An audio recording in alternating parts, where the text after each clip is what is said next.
Welcome back to my channel and live today. I did let you guys know, hopefully you guys will be able to hop on and get a couple updates here. So I've been doing these updates a little bit more recently for those that don't know, an emergency physician in San Antonio, Texas, and we are one of the hotspots for COVID. With everybody surging, I felt it was important these updates for everybody. Just kind of let everybody know how I'm doing, any up-to-date information, and kind of where we are here in San Antonio. So I usually like to start these with the numbers. I'm noticing my lighting is not the best here. Hold on one second.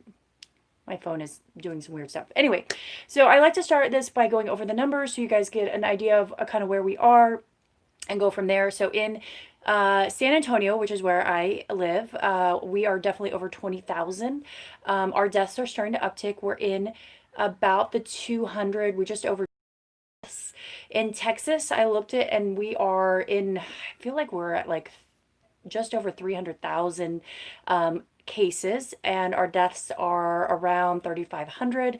The US, it was about 3.5 million cases of COVID, and our deaths are about 100 and I think it was like 140K. And then worldwide, our deaths are somewhere around 500,000. So you can tell that this is huge still, and it's starting to really get bad in a lot of places, not just Texas, California, Arizona, and Florida, where we were upticking the most. Now, when I first started doing these videos again, when we upticked, we were one of the biggest hotspots. And luckily in Texas, the mayor here has been pretty responsive. The governor finally came to his senses in Texas and started shutting some stuff down. So bars are shut down. Our restaurants can only serve at 50% capacity. And now everybody's mandated to wear masks throughout the entire state if you have more than 20 cases of COVID. It seems like, at least here in San Antonio, we're starting to see a plateau. And what I mean by that is we're still getting average new daily cases. We're still hitting in Texas 7 to 10,000 new cases a day, which is still really high, but we're not seeming to go higher than that, especially with hospitalizations, at least here in San Antonio. Now, that's not saying on the border, which is way worse. They're having disaster level issues down at the border and Houston and some other places. Now, we are full. Our hospitals are full. We have a stress score that I watch because I'm a medical director at my particular ER, and I get data from our area, and we have a stress score that we follow. And we are at like 95% capacity as a stress score for the city. What does that mean? That means that we don't really have much beds left. In fact, at my particular hospital, we have created a whole new ICU out of a part of the ER we didn't really use that often. So yeah, we're stressed, we're full, and we are stretching our manpower. We can't get enough nurses down here. And I think this is going to be the big issue with this pandemic that I don't think a lot of people thought through, or some people thought through, but a lot of the news media is not highlighting this. Yes, we have beds. You can make beds out of anything, but if you don't have the physical people to run the beds, that becomes a problem. And so a lot of my colleagues out of Houston, if you guys don't know, I trained in Houston. So I have a lot of friends in Houston. I know a lot of people that still work in the ERs there. The Texas Medical Center, which is the largest medical center in the nation, and actually the world, is still reporting they have tons of bed. The problem is what they're not reporting is they don't have a lot of staff, and they're not able to staff those extra beds. So my colleagues that work in the medical center and the various hospitals there are saying, we have beds, we don't have people to staff them. Like, yeah, great, they can make a new ICU out of the PACU. We don't have the nurses to run that. We don't have the doctors to run that. We don't have the respiratory therapists to run that. And so it's artificially making the public feel very comforted. Okay, we have enough beds, but we don't have enough manpower. And this is a continual issue. My hospital is having this issue. Every hospital in my city is having this issue. We are desperately trying to bring in travelers, but every other state is as well. Florida, Arizona, every major city in the area, every major hotspot. And so you're vying for a very finite pool of talents, and there's only so many people to go around. So this is going to be a problem. There's a bunch of people saying hi everybody. Thank you so much for checking in. I know a lot of you guys from Texas are checking in, and so obviously some of my experiences are going to be a little skewed to San Antonio. So, okay, we're plateauing, meaning I'm not seeing a rapid rise. So when I made my last video, we were like rapidly increasing. We were like one of the hot spots, fourth or fifth. We're down probably in the 20s or even 30s of hot spots. But we're still admitting a good chunk of people. And what's happening, and as I'm watching the data and what I'm seeing in my clinical practice, is that although we're not rapidly admitting as many people as I was a week ago, I'm still admitting several people a day, but who I am admitting are much sicker. And it's gotten into nursing homes here. I think that is the hardest thing for me. My particular hospital is in an area with a high density of nursing homes, and I'm pretty sure that it's in almost every single nursing home in our area, and this is devastating. It absolutely is devastating. I have had to have so many discussions with family that have done the right thing, that have stayed away from their family members, that have, you know, quarantined and not seen their loved ones in a nursing home, to call them up and tell them that their 80-year-old grandmother has COVID and is about to die. I've had to have those conversations. I've seen some, I can't even convey how horrific some of the stuff I'm seeing is. I left work one day in absolute tears. And I'll tell you this story because I think it helps frame what I'm seeing. Not everybody with COVID is really sick. There are a lot of young people that barely have any symptoms, but the vulnerable population, the ones that I'm seeing, the people that end up in the hospital, this is a horrible, horrible disease. I took care of a gentleman the other day that came in from the nursing home, had COVID. They're trying to keep him at the nursing home if they know that they don't want to be intubated, which is putting him on a ventilator or have CPR. They're trying to keep him there to not overload our already overloaded hospitals. They sent this poor gentleman over because he was barely breathing and they were worried that he had clots. If you guys don't know, COVID can cause a lot of clotting disorders, and we're seeing a lot of pulmonary embolisms, clots called DVTs, deep venous thrombosis in your legs. They can clot all over. We don't understand the mechanism of why, but they do clot. So this poor gentleman came in, and he looked like he was about to die. He wasn't breathing well. He was, purplish colored. His legs were black at the feet. It was awful. And he had no pulses from his groin down. And I knew in that aged gentleman that he had thrown a clot somewhere higher up, and there was no way I was going to save him. And I had to call his family, who had not seen him for 4 months, and tell him that their father was going to die. And I can't tell you how much PTSD a lot of us in healthcare are going to get from this. Sorry, guys, I don't mean to tear up, but I literally started crying on the phone with that family because you can't convey how awful it is. And that poor family just begged me to be able to come and see their family member before they died, and that is the hardest thing. I was able to get permission for them to come, but this is the story I'm seeing over and over and over again. And what makes me so angry and frustrated is that it's the young people who think, oh, I don't need to wear a mask, I'm not going to get ill. But no, you're going to give it to your mother who may work at a nursing home, and then they give it to all those nursing home patients. And that is what I need you guys to help me with. And you guys are wonderful to spread that message that just a little action of wearing a mask can make such a big difference and really make people better. And so, it's just those simple things. It's not about your freedom, your rights. It's really about saving this vulnerable population. And unfortunately, because our hospitals are closed and people can't see the consequences of it, they're not seeing these horrific deaths. It's awful. It's absolutely awful. And my own family is awful about this. I have a particular family member that thinks it's a hoax, who is going around with a person that they're keeping at their house that is exposed to COVID, and they're going out in public without masks. And I have told them time and time again, and it is so very frustrating. So that's my little rant aside. I had to take a couple of days. That's why I put some fun videos up for you guys, because I had a hard time these last two shifts that I worked, because I had a lot of those conversations with families about their nursing home patients, and I think we're going to continue seeing this. So getting into a little bit more of the timeline here. So now what I'm seeing is our amount of admitted patients here in San Antonio that are sick are getting more sick. So we're seeing the number in the ICU going up, and the number on the ventilators going up, that means they're progressing in their disease and getting sicker, but the amount on the floor is going down. So what does that mean? That means the people we're keeping in the hospital are sicker.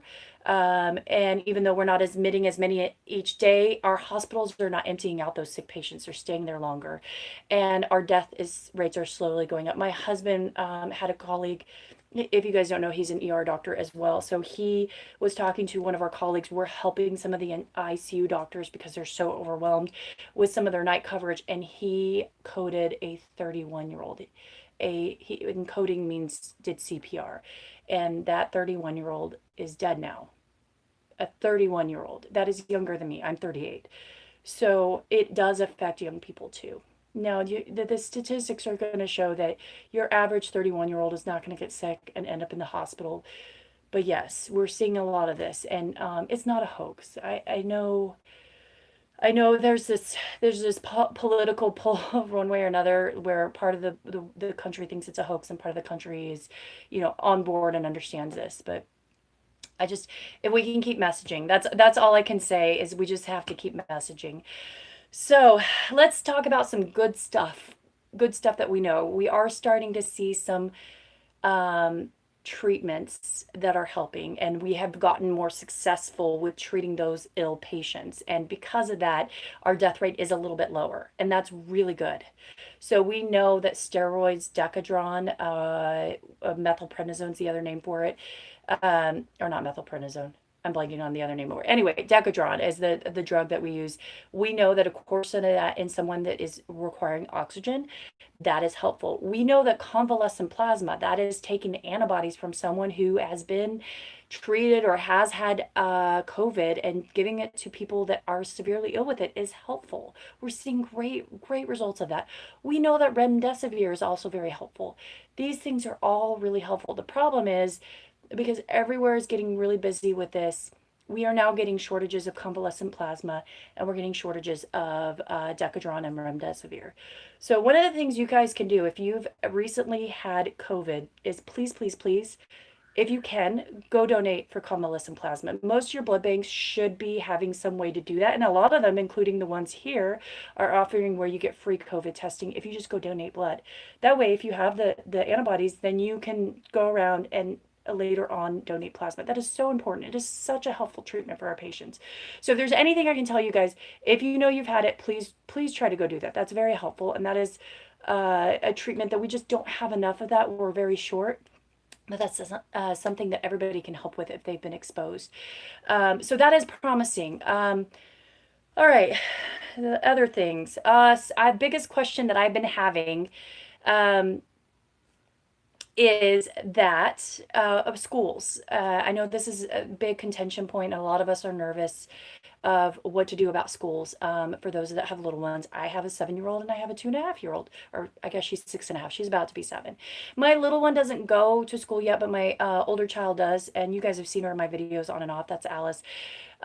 She's in a private school and I do want to send her back to school, but I am also, like your average parent, hesitant about what to do about school because we are in a hot zone and our numbers are not good. And I'm less worried about my daughter because the statistics show and data from Europe, from where schools are opening, is that the kids don't get severely ill. Now, yes, some kids do get ill and die from it, but most of those have pre-existing conditions. What I'm more worried about, and I think what you'll hear more in the media, is the teachers. I am worried about the teachers. What are the teachers going to do? Do they have the proper protective gear? We have teachers that have health conditions that are over a certain age. We need to make sure that there is a good plan in place that those teachers are protected. Those teachers feel like what we did in healthcare when this first started, uncharted territory, exposed and unsupported, and we need to, as a community, back up our teachers. Okay. And I think we all need to be, as parents, flexible about that. So as much as I want my daughter to go back to school desperately because she's driving me nuts and she needs the social interactions, at the same time, until there is a good set plan to make sure that the teachers are safe, that the children are safe, and there's a good plan, I am with the teachers that we need to probably scale it back a little bit. So my daughter's particular school, like I said, is a private school, and it's a very small teacher to student ratio. So they can socially isolate, and they can space out the children very well. They also are going to require 100% mask wearing and or face shields, which I completely 100% agree. My daughter's old enough that I feel like she can comfortably wear a mask. She's been very good when the few times I've had to take her out. And then they've talked about the disinfecting and everything. Her campus has a lot of outdoor space. They've talked about doing separate play facilities and things for the children. So they're thinking ahead. And I think when the numbers come down, it'll be okay to go back. The one question I had for them that I told them today is, what is their plan if a teacher gets exposed? How are they going to deal with it? Are they going to quarantine the whole school? Or, I mean, the whole class? They need to answer these questions before they send the kids back. My personal preference right now, at least here in San Antonio, probably most of Texas or anywhere that's a hotspot, is that we push back school starting for a couple weeks till we start seeing a pretty good decline in the numbers and the hospitals are not as overwhelmed. That tells me that we've got a better handle on the transmission rate and you can start opening up. Now, I'm not a big fan of online courses. I'd almost rather just have school pushed later and end later, but that's my personal preference as a working mom. I can't homeschool. I don't have enough time or patience. And I don't think that it's really that helpful for my daughter at her age. But that's my personal preference, right? So I don't think there's a right or wrong answer. Some of my colleagues are pulling their kids out and homeschooling them. If that works for you, that's the right answer. If you need to send your kids back because you've got to go to work, that's the right answer. There's no right or wrong answer. We just need to come together as a community and support everybody in this. And that's a hard question, and there's no right or wrong answer. I think it is going to be community by community based. I am not a proponent of the federal government telling us all to open up at once. I think it needs to be local decisions by local people on this. Okay. And I think that that is the most important thing. I think Texas is a prime example where they try to enforce a whole thing across the whole state with the governor. And then look what happened. Because of that, instead of letting San Antonio manage its COVID problem and Houston manage its COVID problem, now the whole state is burning and exploding in COVID. So that's my personal belief. I think local people know their community better and they're better with their local community. So um, all right, so that's the big thing. I'm just gonna kind of scroll through, see if any of you guys had any questions here. Let me see here. I'm not so good at this live chat, but let's see. A lot of you guys are just saying really awesome, supportive things, and I really, really appreciate that. It says, yeah, yes. So Denise was saying there have been kids who have passed with COVID. Absolutely. There was one in Florida just recently. It made the headlines. It was awful. It was a teenager that had a bunch of comorbidities and went to, it sounds like a COVID party that I don't know how true that is or not.